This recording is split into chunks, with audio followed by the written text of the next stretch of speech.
I thought I was going to say I just hit go live, but now I'm not sure if I did or not. It looks like it's live. Okay, cool. Awesome. Well, and now we're connecting Instagram. Let's see. So how are you doing? I'm doing good. It's nice and sunny and warm today. Ooh, nice. My son was home, so I had him do some pictures for just websites and things like that. So it was fun to get outside and do that. And he did a good job. Oh, cool. Nice. How old's your son? Is this like a passion of his? No, he's just better at it than I am trying to take a selfie. He's 22. Okay. Going to be 23 in August, and he's commuting back and forth to school. He's a physics major, and he's also like pretty artistic too. He's not bad. Oh, He nice. likes poetry. Okay. Well, Yeah. that's cool.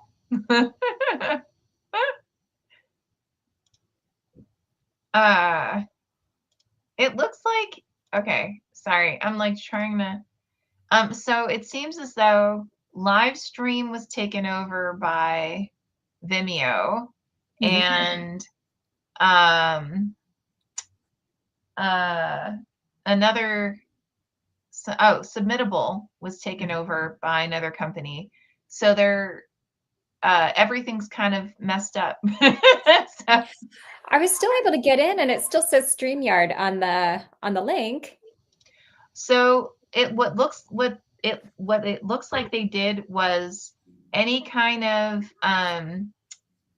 links that we had beforehand, they allowed us to like keep using. So Mhm. I'm sure there will be a point where it won't work anymore. But I basically spent, like, now it looks like um so the connections to Instagram and Twitter look like they don't work. Oh no. But that's okay. We'll just, we'll keep on figuring it out. So it's all good. So Ben, how are you doing? Doing well. I'm right on time for the 6:02 Excellent. meeting. That's what my StreamYard said it was at 6:02, so I'm right on time. Oh, see, perfect. Yeah. Absolutely. Well, I like just right before this, I was interviewing an intern from Drexel, and I'm kind of surprised. A lot of the interns, for some reason, they all want to review submissions. That's great. Yeah, I like them. you're like woohoo. So I went through and I walked her through the, like submittable and what we do and what they would need to do and everything. And she was like, I think I could use an improved analysis skills. And when someone says something and you can tell like someone told them to say it, I almost said, so your co-op advisor told you to say that, right? Like you don't have to say that. I'm not. Yeah. I'm I'm not that person, but I mean, well, I don't know. Maybe I am that person. Maybe I am for her. I don't know. It was funny. I've had that happen a couple times where I interviewed interns and they were like, it's just the way they say it. You can tell that, you know, they're like quoting someone. Like this is the must say. I'm like, you don't really have to do that, but all right. I mean, sure, whatever. So, anyway. So, for those of you who are watching, this is Run Well with Us. Ask Us Anything. I'm Lisa Kastner. I'm here with two of our brilliant editors, Ben and Cecilia, and we should be joined by Peter shortly. And we are here so that any old questions that you might have, It could be around publishing, storytelling. I don't know, whatever you want. Feel free. And how we do it is you put the question in the comments section of whatever social media you're on, and then I will then repeat said question, and we'll take turns responding to it. So that's basically it. It's really super easy. If you are watching this and it is not Thursday between 5 and 6 p.m. Pacific time, 8 and 9 p.m. Eastern time, that's okay, because we'll just go ahead and answer those questions that you pop into the comment section the subsequent week. It's not a big deal. So with that, actually, we just finished going through submissions for, oh my God, like 2026, 2027, I guess. Yeah, I guess that's right. So what did you guys think? I mean, we had, there were a couple of years that we had a lot of memoirs. And what did you guys think of this year's submissions? I thought there was a great mix. And I was really surprised that typically I don't gravitate towards young adult, but I found a title or two that I really liked in the young adult genre. So I was really impressed with the variety. We still did have a lot of memoirs, but they were interesting as well. So I think that's my first time participating in a full acquisitions session. I've done some acquisitions where I voted before, but we've never met. I don't think I've done one like that. So it was really fun to get the other perspectives. And it almost felt like I was on an episode for The Voice, because you're cheering for the ones that you want and which one of us are going to get to use, edit that manuscript. So I did walk away with a few manuscripts that I'm going to edit, and I'm really excited about them. Very cool. What about you, Ben? What did you think? I think it was a wide range of stories from around the world. It seemed like the sense of place was varied throughout all the submissions. We did have a fair share of memoirs again, and but it's again what we all gravitated to was a sense of story and good writing. Yeah. If it's a good story and it's good writing, you'll get our attention. Yeah. Yeah, absolutely. Go ahead. And the conversations are always fun. You see something, but somebody else sees a 180 from that, and it's a good discussion. Say, where did you see that, and what do you think? And I think there were 5 of us last night, and I think the common thread between all of us was if we make a mistake, we want to make it in favor of the author. Not about our workload or not about the capacity. We want to give the fair chance to every author. And I think we've also got we have a really good list of editors that are really passionate about the works that we accept. So for anyone who's watching or you're watching this and it's the recording, like I would say if we were in a room, we may not get into fist fights, but we definitely get into debates over who's gonna have the chance to actually to work with that specific author.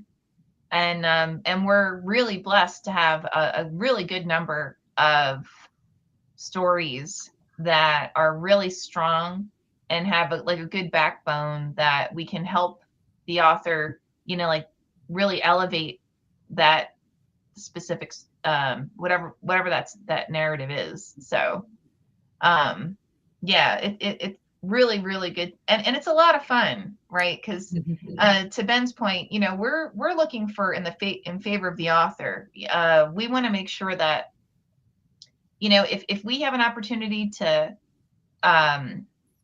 help an aspiring author grow, we're going to take it, you know, especially if we see that they have a lot of great potential with their work. So, and if we have a chance to be the ones to represent that, I mean, we're like game on. You know, we definitely want to be at that table, right? We want to be part of that conversation. So, Rodney Hatfield asks, when you want to start a new story, book, or manuscript, how do you decide on what genre it'll be?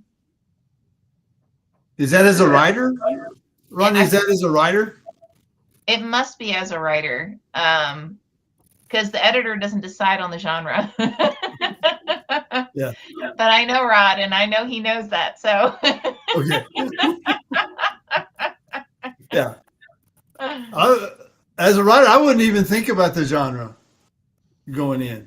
I'm thinking about the story and the characters, and a lot of times my characters will disagree with where I'm going anyway, and they'll say we're not doing that, and they'll take me somewhere else. Mhm. So I think the genre for me comes after the fact. Mhm. I'm always thinking, what is the story I want to tell and why? And how will I get there? So when I'm thinking about writing a short story, it might just be based on, I don't know, a fleeting thought that I had one day. And I'm like, how is that a story, or how could it become a story? So it's always, you know, with, you know, what is it that I want to tell? What is the experience I want to communicate or share with a reader? And then what are the things that would help shape it? Sometimes it's setting first for me. I think of the setting first. Mm-hmm. Yeah, I come up with whatever the bones are, the concept is, and then I just flesh it out from there. But to Ben's point, I mean, so many times I'll start writing something and, you know, my imagination will decide it's going to be something completely different. So. Or I'll start to write something very, very serious, and then I'll read it back and I'll be like, this is hilarious. I should just go with the hilarious route and just make it more so. There you go. Yeah. Absolutely. I actually like so the Cure series that started off as like dark fiction. Like I know I'm not like hardcore horror because I don't know, I just never have been, but I've always leaned more towards like dark fiction or more in like, I guess, the darker realm. So when I started Cure, that series, it started off as like more dark fiction / magical realism. And then by the time we were done, Ben and I were done writing it, that's when we said, hey, wait a minute, this is actually magical realism. Just don't tell anybody.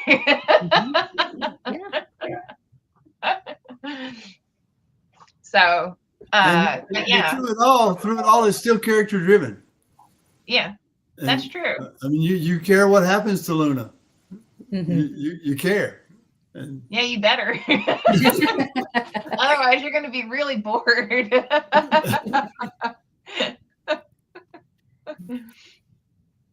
But I honestly, I think that's true for pretty much all of our, even our hopefully our memoirs as well. You know, I mean, they're all character driven, so that you feel as though you are part of that character's life. Yeah. And, you know, you want to follow them around, you know, you want to be a part of it. And in some cases you want to save their sorry asses, you know, like we've got lots of those where you get to a point. I have saved at least one of your characters from being killed off in the end. Oh, yes, he has actually. I've got the random. If you're thinking sequel at all, you cannot kill him off. Javier? Oh no, of course not. Yeah. I'm not allowed to. Peter! Yay! Hello. Joining the party late. What have I missed? Oh, we were just talking about our acquisition session last night and the different types of stories that we found and everything. So, what did you think? What did you think about the books that we looked over? Well, I thought the session was a blast. I mean, just the different voices, the different stories, the different points of view. I thought it was fantastic. Mhm. Really excited about the next book that we've got coming up for Running Wild and Rise. Awesome. Well, and so now I've got a question for Ben and Peter. All right, gentlemen, will you allow us to be a part of your imprints, or do you want to? Sorry, my cat's like.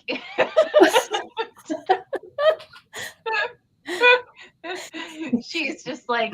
For me, I'm still waiting to be part of my imprint. So sure. Oh my God, Ben, I actually had someone message me and asked about how for the journal, and I was like, it's not a journal. And I keep going back and looking at the landing page for it. And I'm like, it says I think it's very clear. I thought it was too. I thought maybe it might be chapbooks too, maybe, but it still feels like it would be a whole thing, not like pieces. But yeah. Yeah, it's weird. I didn't think we mentioned journal or alluded to a journal at all. No. It even says press. Yes. Junkyard Rooster Press. So I'm looking at like 3 or 4 submissions at a time just to see if I have a book.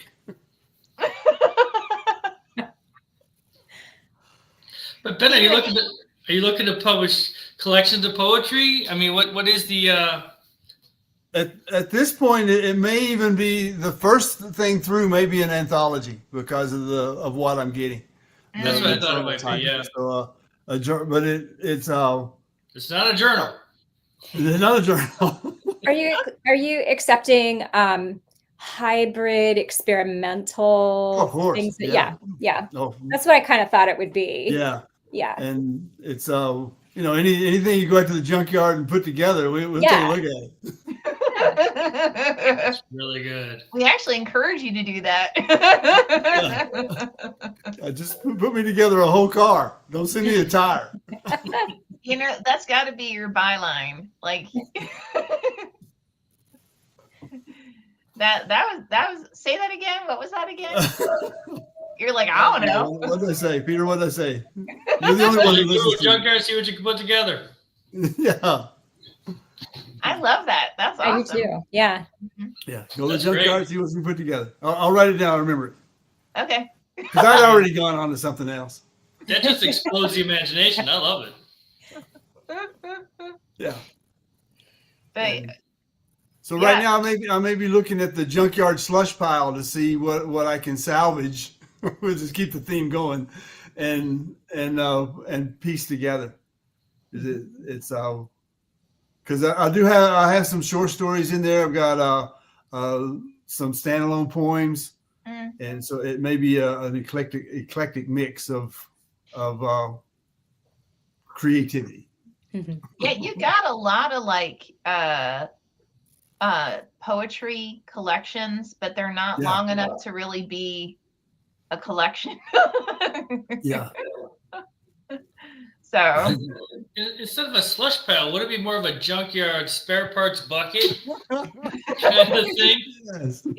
Home Depot faded on the orange bucket side. We got rearview mirrors over here, tail lights back here.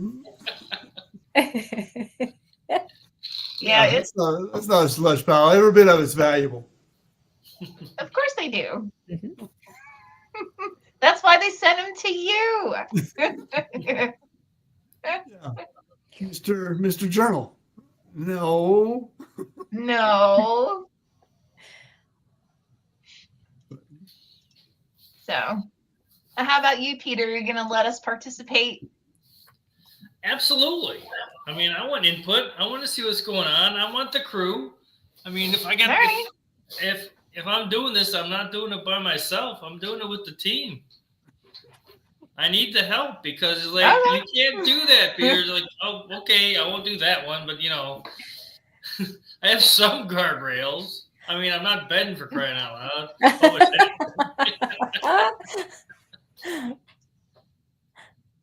So, but definitely, yeah. I just need to get the word out more so I get some more submissions. What I love is that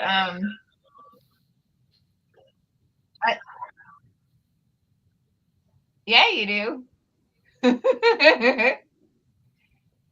I love the people who sent it to like the same submission to like each imprint.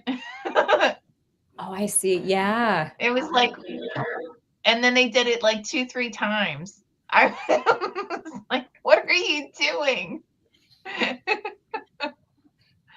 Why? But hey, if it makes them happy, Yeah. all we do is put, duplicate and then, decline, because it's like, you do know it's the same people. We do know each other. Yeah, right? We actually talk. I don't For each know. other. So if I got something that looks like Peter might be interested in, I'm going to let him know. Yeah. Right. I say this may be a better fit for you. Are you interested? It looks interesting. No, we talk. Even after last night's acquisition meeting, we're still talking. All mudslinging aside, yep. My favorite ones were the ones that it was like there were 2 yeses, 1 maybe, 1 no, and it was like, well, why no? Well, everyone else said yes, so screw that. I was like, oh, okay. Groupthink is dangerous. Let's have a conversation.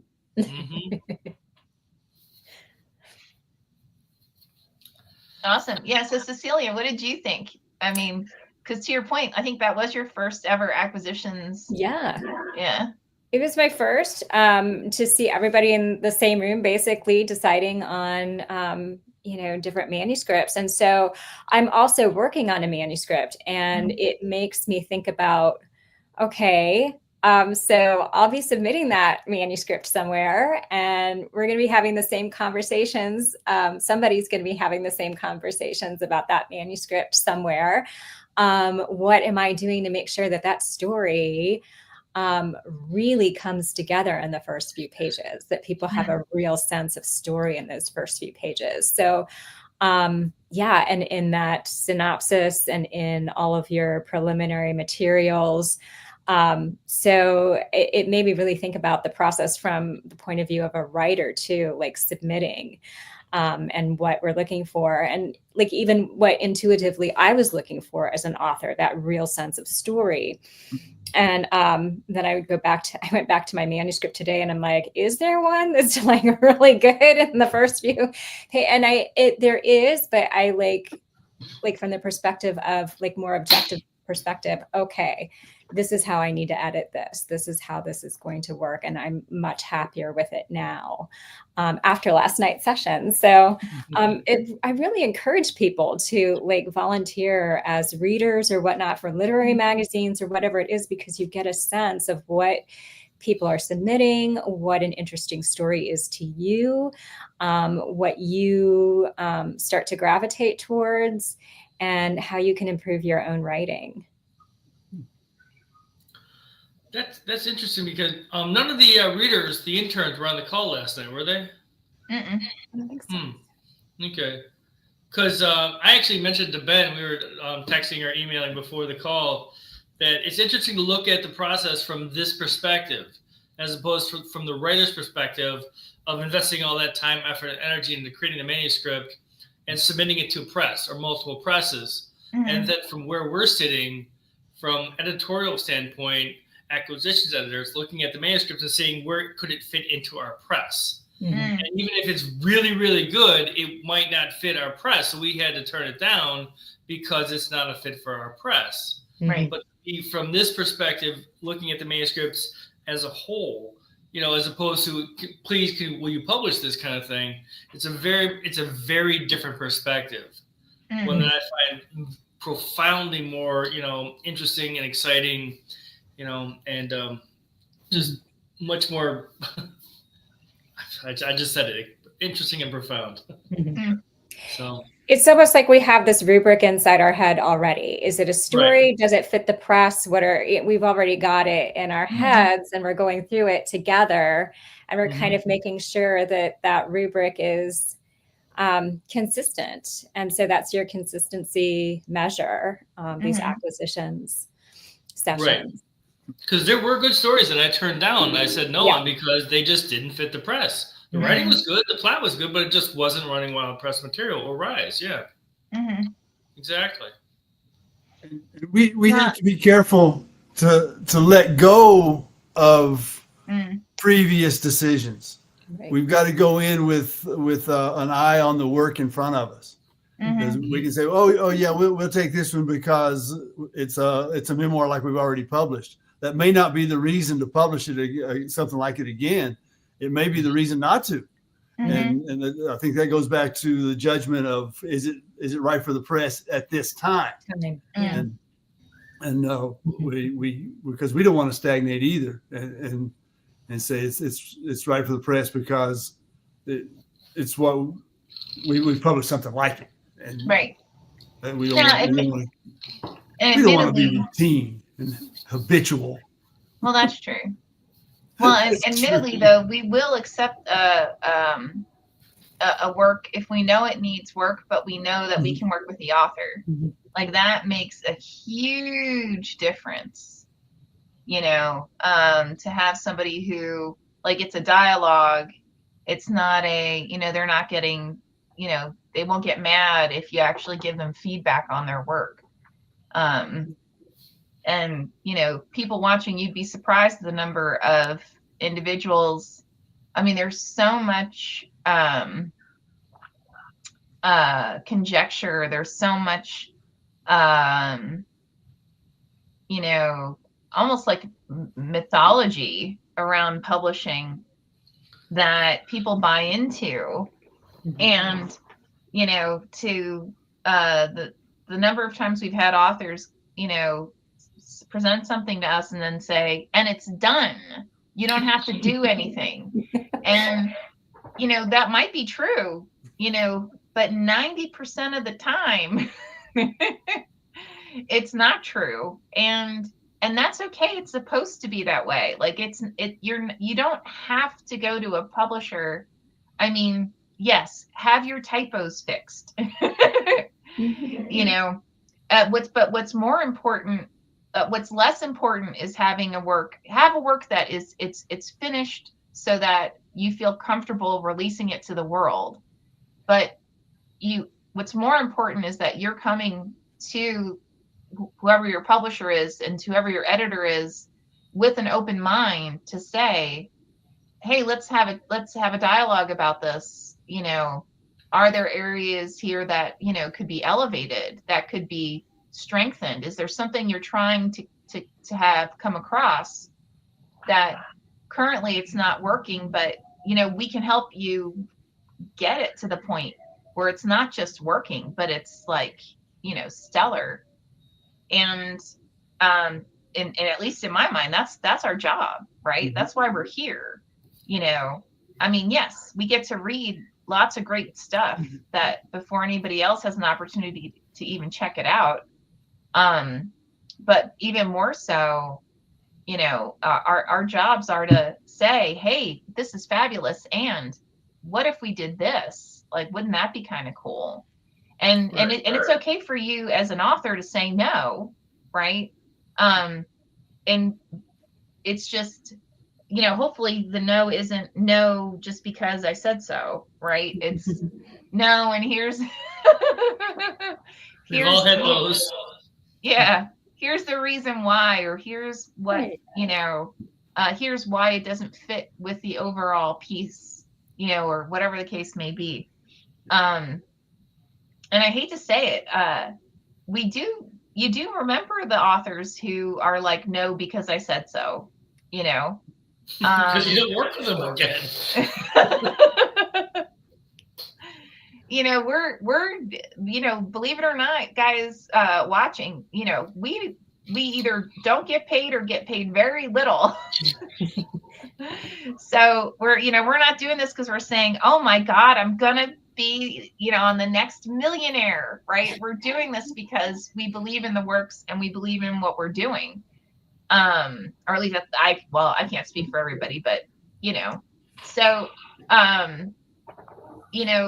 having an author come to us and who can be very defensive or not willing to just even have it be just a nice conversation with your editor, that can be really tough to work through, because like I said, we're not, I recently had an author who was like, how is it possible I haven't already made, thousands and thousands of dollars? And I was like, I don't know. I haven't either. I mean, I guess maybe you have to go to more bookstores. Like, I don't know. What do you want me to tell you? Like, I can give you tips on how to sell more books. I've got plenty of stuff on it, but coming to me and having a fit about it, not selling the numbers that you thought you should have, that's not gonna make it happen. So it'd be nice if it did. I mean, how cool would that be? You go to your publisher, you pitch a fit. Right. Oh my God, I deserve to be a billionaire. They agree with you. And then boom, it happens. How cool would that be? Well, I presented at a workshop in the fall, and it was a writers conference, and I was talking about working with your editor, and the participants who came to that session immediately right off the bat wanted to know, all right, this is how much money I want to make. How do I do that? And I just looked at them and I'm like, oh, this isn't my, like at the time, I was working full time, and I was like, I work full time. I don't I can't make money off of my books. I mean, it doesn't mean that I'm a bad writer or that I'm not promoting enough or whatever it is. That's just it. And all their faces fell. I was supposed to be there, I think, to inspire them, and I don't think I did. I think I told them the truth, and I said, I do this because I love it. I have a story that I just want to share, and I, keep putting work out, and I enjoy it. And sometimes it goes to a literary magazine where like no one pays me anything, and I don't care because it feels to me like I've finished my assignment by turning it in, right? I mean, you've shared it. And so I'm like, it's pure joy. You're not always going to make it as a paid writer. And I even had, I have a sister-in-law who had the agent published with one of the big five for a year or two, had a great salary, like a real salary, and then not so much anymore after that. So it happens, even with, the big five publishers. 1 minute you're on, 1 minute you're off, Well, everyone I know who like that, this is their full-time job, which I would love it if this was my full-time job. Like, no harm, no foul. I'm just, but all the ones I know who like this is what they do for a living. The reality is that they have books that have deals where it's part of like a curriculum. Yeah. So like that's an income that they know they can rely on, because contractually speaking, they are going to keep on having, these recurring sales. Mhm. And most authors don't have that luxury, you know, and it's absolutely wonderful. I'm not saying that as in sarcasm. I'm not saying that, you know, like luxury. I think it's phenomenal. I wish more authors were able to do that. I wish more publishers were able to, you know, I would love it if we could get some deals with school systems, you know, whether it be, excuse me, you know, like high schools or middle schools or colleges or, you know, what have you. That would be absolutely incredible. We have a few authors on who've been with us since almost the beginning, actually some since the beginning, who are professors. And, you know, they keep coming back because they enjoy working with us, you know. But like, to Cecilia's point, it's so much of it is, you know, you're passionate about what you're doing, you believe in what you're doing.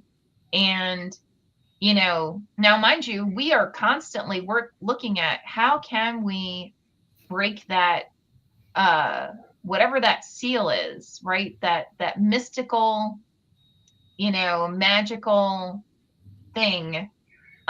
You know, going back to the whole, like, everyone I know who this is their full-time job, they all work on like pre-existing IP, intellectual property. The books that they get paid for regularly are, you know, it's like Teenage Mutant Ninja Turtles, right? And then on the side, they're doing their passion project, or on the side, they're doing another passion project that, you know, it doesn't sell as well as Teenage Mutant Ninja Turtles, right? So a lot of it is sitting down and figuring out, like, okay, what is your objective for this piece that you're working on right now, right? So like, if I get offered a deal to write, you know, like the novelization of an upcoming movie, then I'm going to make that the best damn book that I can make it. But I also know I'm doing it, you know, aligned to that IP that I know is going to sell. And I'm going to make it the best damn story I can make it, so that, you know, it'll get, you know, great reviews. And that's just the reality of our current storytelling industry. I mean, it's how it works. So none of us necessarily are sitting here going, yay. But it also gives us an opportunity to find great new talent and help them get found. Mhm. So talent, both in terms of authors and editors, because we actually have quite a few editors who work with us who came from like University of Southern California. USC has a certification program. Drexel has an MFA. Alma College has an MFA, and we work with them to figure out, like, so what do you want to do with this degree? And, you know, what can you do with this degree? And, you know, how can we help you make that a reality? It's more fun that way. Being a down in the dumps, or, you know, not supportive of one another is not fun. But I think that's one of the best parts of being an editor, though, right? It's getting to meet all of these new authors, and you really do become a part of their lives for a while, and you get to know them. And I've really enjoyed that aspect of the editing too. There's some things you just don't get with an author, you know, that are just part of it that you like. I was working with an author about a month ago, and we were on a Zoom call, and somebody outside the screen was talking to her, and she said, I'll have to get back to you. I'm working with my editor. And then she turned back to the screen and said, I love saying that. I was okay. I love hearing it. But so it's special, you know, and you're going to make more money off a published book than you are a manuscript sitting around not doing anything. That's true. That's not published. So True. that's just step one. And Peter has said it before, the writing, finishing the novels, 5% of it. The other 95% is the work. It's waiting. The business end of it that's waiting. Exactly. Waiting and marketing and getting it out there and going to the bookstores and making phone calls and saying, can I do a reading? You know, that kind of thing. Yeah. Everywhere you possibly can. Yeah. So, and to Peter's point, so much of it, it's just being willing to go out and, you know, you'd be shocked at what kind of a response you get when you have something as simple as a postcard that has the cover of your book on it and like a QR code that just leads to a link where someone can buy it. Yeah. I mean, people get so excited to see that. I'm not even talking about the author. I'm talking about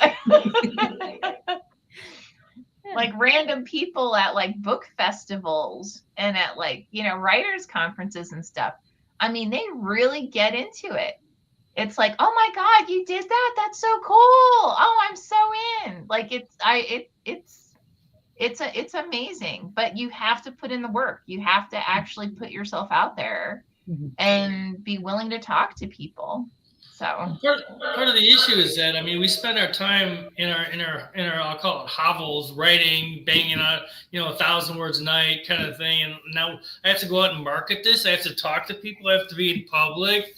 It's like, yeah, that's part and parcel with the whole gig, because otherwise nobody's going to read your words. But they're supposed to read my words. I have a publisher. No, it's a lot about you too. So, I mean, it's give and take. You gotta do both. You gotta play both roles. And it can be hard for some authors. I understand that, but I mean, you got to get out there. You got to put your stuff out there because you believe in it. You got to make sure you got to let other people know about it personally.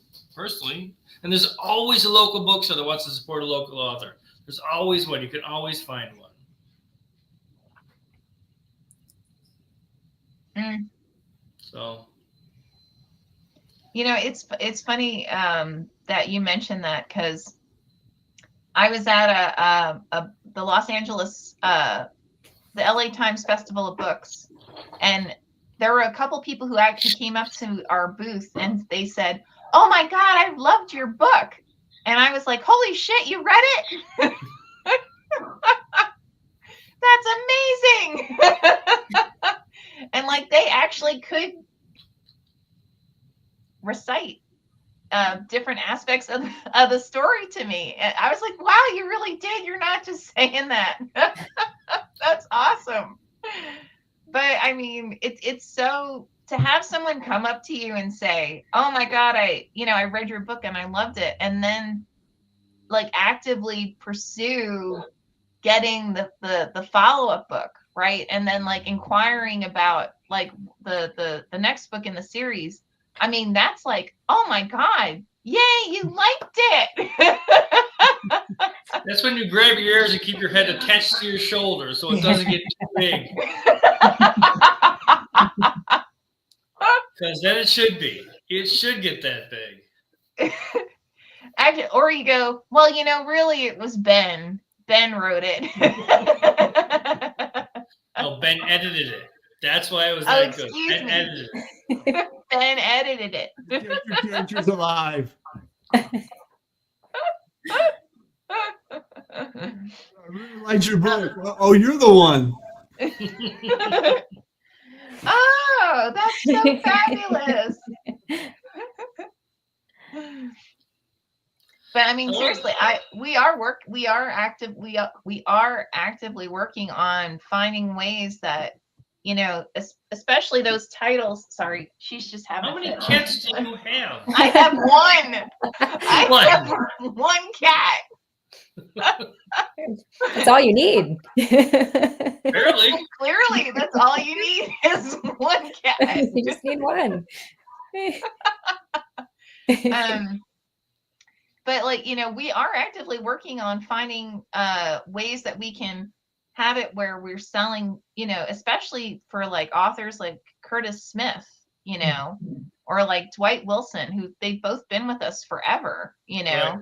Mhm. And you know, any way that we can find to have it where, you know, even if it's, you know, just to like their local Barnes and Noble, or, you know, like their regional Barnes and Noble, like selling it on a recurring basis, or, you know, having it where they're, you know, their local high schools, it's part of the curriculum. I mean, that would be huge. So anyone knows, if you're watching, Curtis Smith is a high school professor. Like, could you imagine how huge that would be if his books were part of the curriculum for his school? That would be incredible. I mean, I'm not even a high school professor, and I can't even imagine. My head would be like, No,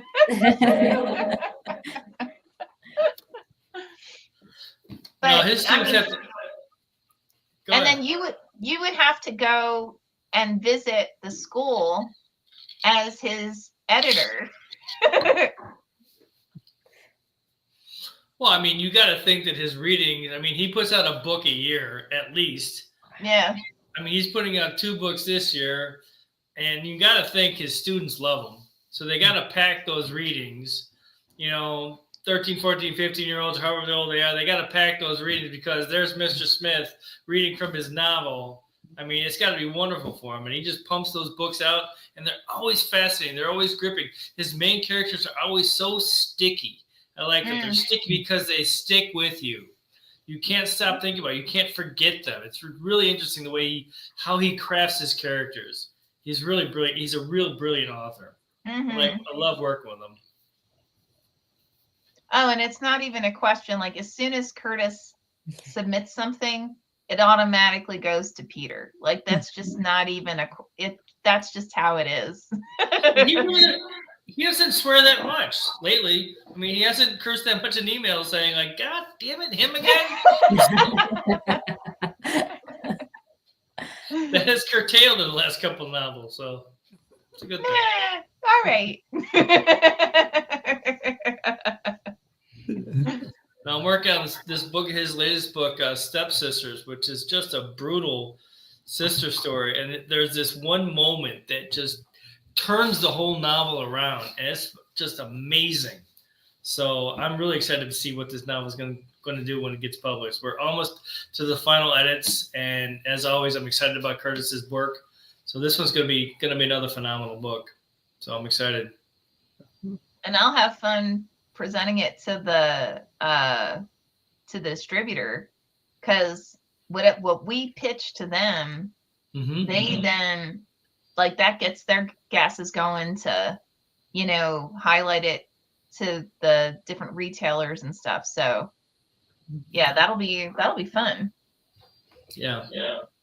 I'd actually like to meet him in person one of these days, just to say, hey, you know, I love your work, and, you know, hey, how you doing? Can I buy you a beer, kind of thing. Well, he's that cool guy. He's right in Pittsburgh, right? Is he? I think so. I'll take him to a Steelers game. How's that? Do I have an expense account? I don't know. Do I have one?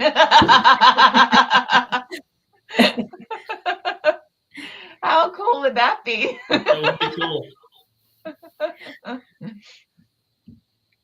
Well, we've got like how many? We got through a lot. How many submissions do you guys have, like, for your individual imprints?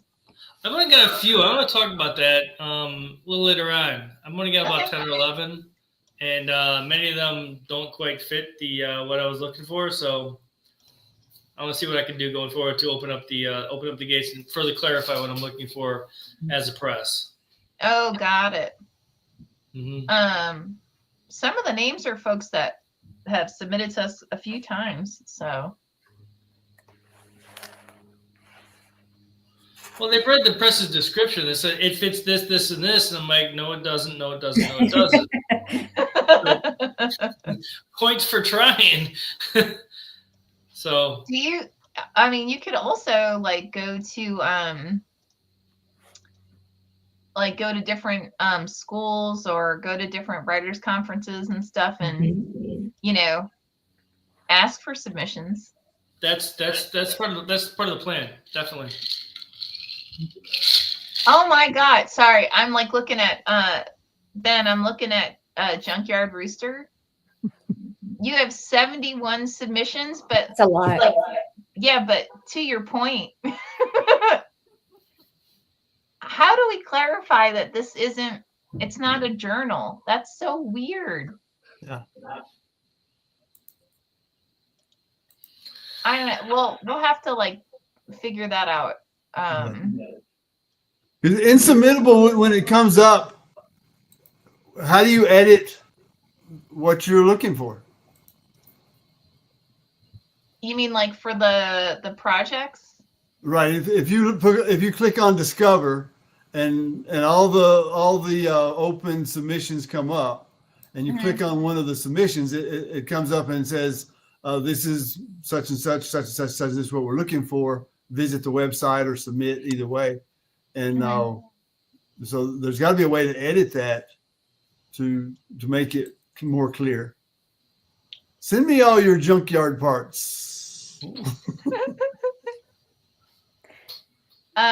Well, we have it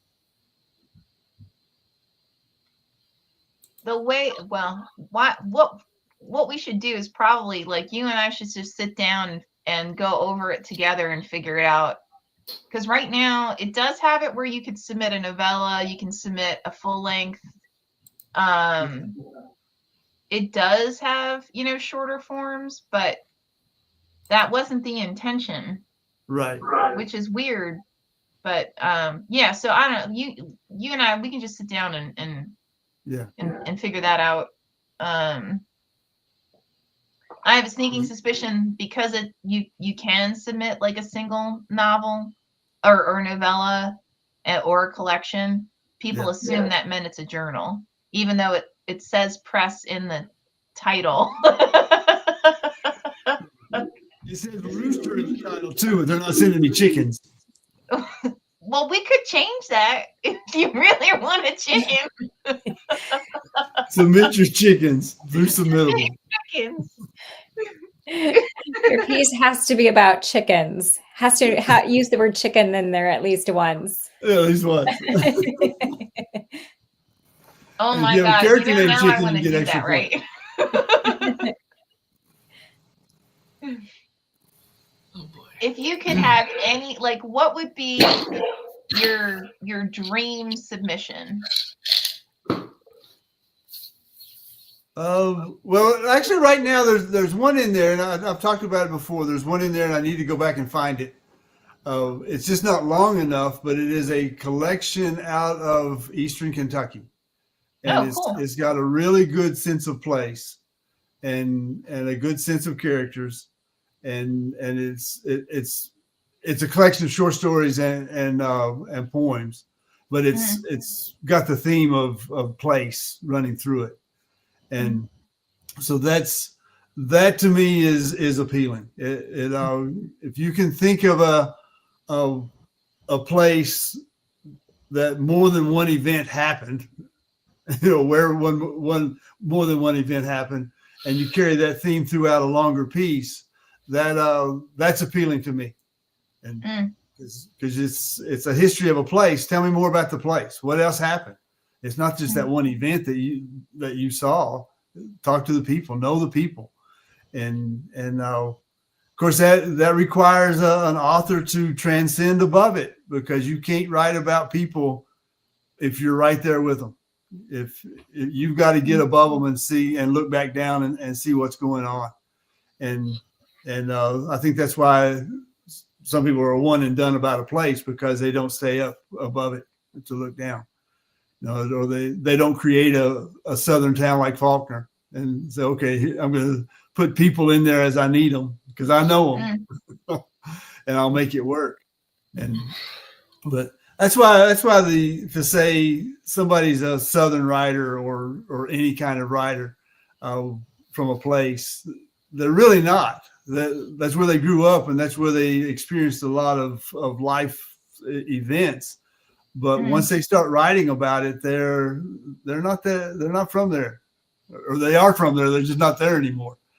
And because you've got to look back and write about it, and it's an interesting concept of writing, to say, well, you're a Southern writer. Well, that's what I know, but I'm not welcome there anymore. Have you seen what I write? And that's there's a poet. I think he's from Philadelphia. I'm going to forget his name, but he writes about the people in Philadelphia. And I meant to have that conversation once. He was one of the writers that came into Tampa, and I meant to ask him the question: have that, once you start writing about those people, you're not one of them anymore, and just to see what he would say. He's an Irish writer. I'll have to look it up next time. I'll know. But it's just that fact of being someplace where your life events, where you share life events. But once you start writing, they're different. They're above it. No, go ahead. Do they take their surroundings and their environment for granted? That they don't realize how much their environment flavors their story or affects their stories, and nuances that it can include to, expand and expound upon the characters and the area and the environment, that kind of thing? They just forget it? I don't think they forget it, but I think they may. A good storytelling is, especially a Southern writer, you're going to exaggerate anyway. You're going to exaggerate telling somebody to get to the store. But so there's a technique and a culture that influences the writing, but to have it influence your writing, you've got to really see it, so you rise above it. Because if you're living it, you don't think about it. You don't think about the things you do as being part of the culture, the local traditions. That's what I do. That's our life. That's our traditions. We don't separate it from, but a writer will. A writer has to look back and say, there's value in me telling this story about these people in this place. Right. So they can take it for granted almost. The non-writers do. Yeah, the non-writer. Right. Okay, but they take it as a given. Yeah, because they know. Yeah, this is my 30-mile radius, and I have based a worldview on my 30-mile radius, and I know everything there is to know about the whole world based on my 30-mile radius. And like an 18-year-old. Yeah, and they'll tell you everything there is to know about the world.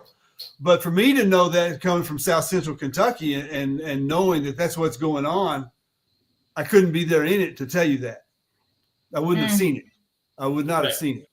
So stepping out beyond my radius is 31 miles. So it's different looking back. But within the 30-mile radius, that's what you take for granted. I see what you're saying there, of course. Right. Because that's what you inherited. That's what you're going to bequeath to the next bunch.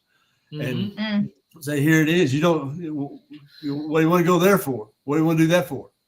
Exactly. And I've heard that. What do you want to do that for?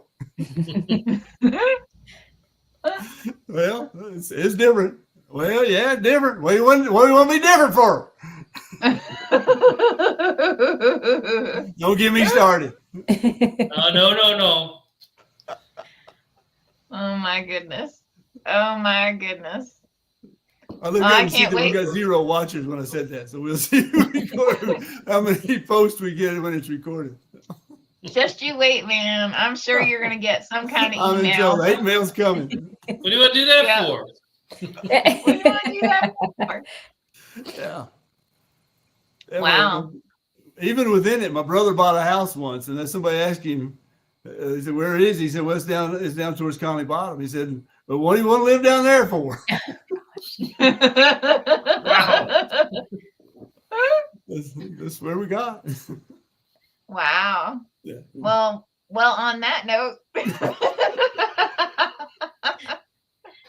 8 mil in the fall. thank you to Rodney for asking a question. We love questions. That's a good question. And thank you to everybody who's joining us either live or recorded. We look forward to seeing you next time.